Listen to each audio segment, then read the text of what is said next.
So, whenever we're talking about teams that I think we as college football fans need to keep an eye on heading into next season, there's a team we haven't talked about as much as we should have. And today, we're going to attempt to start righting that wrong because there are a ton of intriguing storylines around the University of Miami right now. And today, we're going to talk about 5 reasons why I think college football fans should keep an eye out as to what happens there. Before we do, as always, y'all know the drill. I need to hear from you. Hop down to the comments, Y for yes, N for no.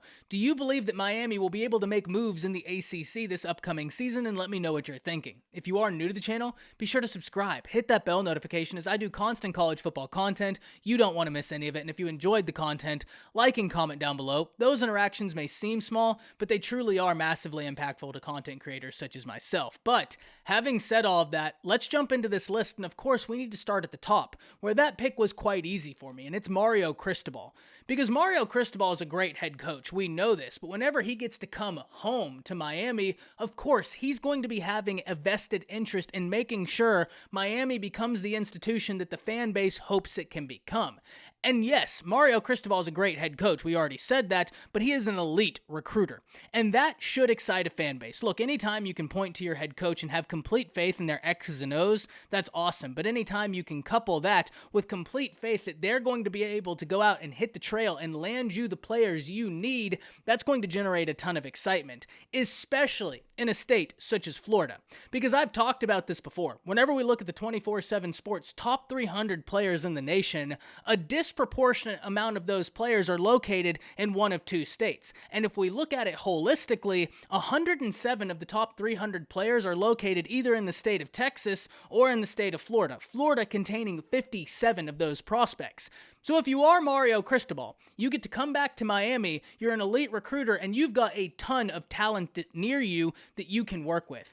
That right there is intriguing, and that's a reason we have got to watch Miami, because if they can get recruiting back on track, they're going to be putting themselves in a much better position to succeed. But that bleeds me into my next area, which is recruiting in the transfer portal. Because even though Mario Cristobal hasn't been there long, they've been quite successful on the trail in both the traditional fashion of recruiting and the new age transfer portal. And the transfer portal is really intriguing because you're going to lose players to the portal. We know this. It's a pendulum, but it's about who can you keep and who can you bring in. And we've seen teams hit the ground running with the use of the transfer portal, and that's where I think Miami is really intriguing right now. Not only did Miami sign a top 20 recruiting class, when you look at all the moving parts that happened, Mario Cristobal coming in, that's impressive in and of its own right.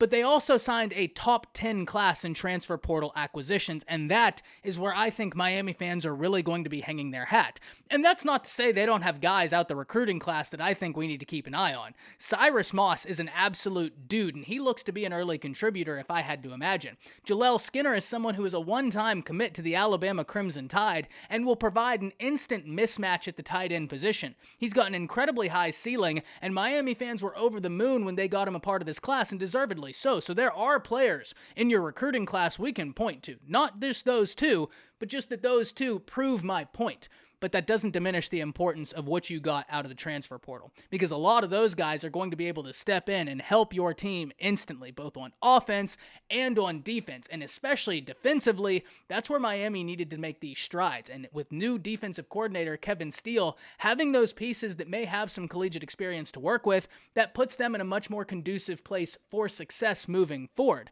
But it's not just defensively. We can talk about offensively, wherever Miami had a tough time running the ball last season. But then they get in a running back such as Henry Parrish. They get in a wide receiver that has tremendous size, and you can't teach size. So Miami has been quite successful in identifying needs and being able to go out and address those needs.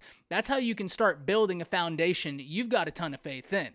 Reason number 3, Tyler Van Dyke. Because whenever we look at the quarterback situation at Miami, that's where they've got a ton of faith in.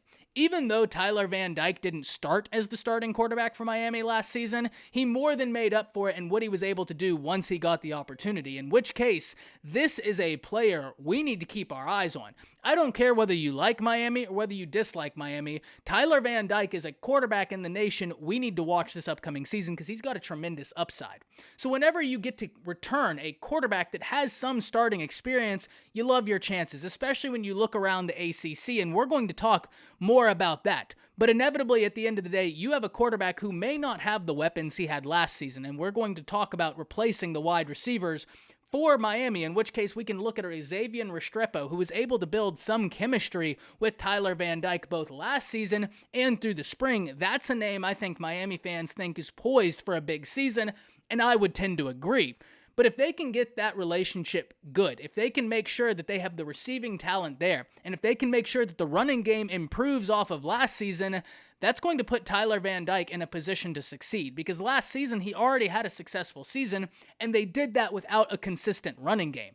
And Mario Cristobal is someone who's going to get that running game right. So if the running game comes about, if they're able to alleviate some pressure off of Van Dyke, the things he's going to be able to do are only going to increase, because the defense now has to account for more variables, and that is the name of the game here. Making sure you're not one-dimensional, making sure your rushing attack exists and that it's effective. Because if that's present, you're making sure that the defense doesn't know what's coming. Play action all of a sudden becomes much more effective. And if you're trying to break in new wide receivers, an easy way to do that is give the defense something else to worry about. The defense already knows how talented Tyler Van Dyke is. They already know they're going to have to account for him. Give them something else to look at, take pressure off of Van Dyke and the new wide receivers, and it's going to be very interesting to see if that's going to be something Miami's able to do. But when you look at the transfer portal acquisitions, plus who the new head coach is, see what I'm doing there, using points we've previously talked about, I have a lot of faith that they're going to have an improved rushing attack. At point number 4 is the schedule, in which case there are some games we need to watch. Texas A&M is going to be a really intriguing game. Miami plays Clemson. I'm going to be very excited to see that matchup.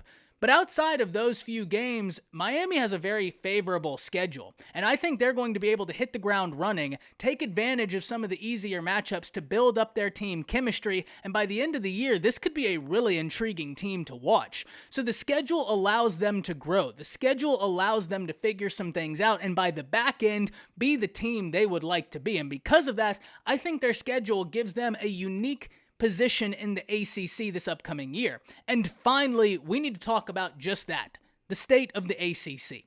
Because when we look at the state of the ACC right now, there's some things in flux.